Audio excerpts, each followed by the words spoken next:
জীবনে না পাওয়ার কষ্ট কেমন করে হালকা করতে পারি, কেমন করে এটাকে ছোট করতে পারি, কষ্টের লেভেলটা কেমন করে কমাতে পারি, এটা জানার দরকার আছে না নাই? মানুষের জীবনের সবচেয়ে বড় তিতা সত্য কথা হচ্ছে যে মানুষ এটা খুব সহজে পেয়ে যায়, এটার মূল্যায়ন সে করতে চায় না।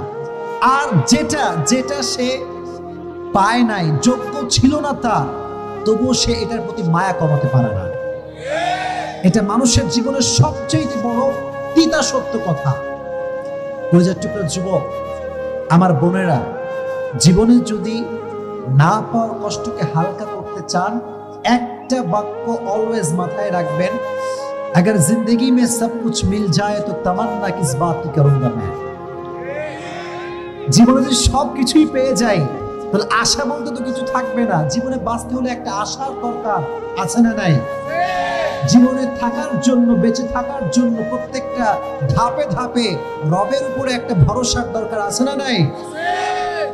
আজ থেকে জীবনের সমস্ত না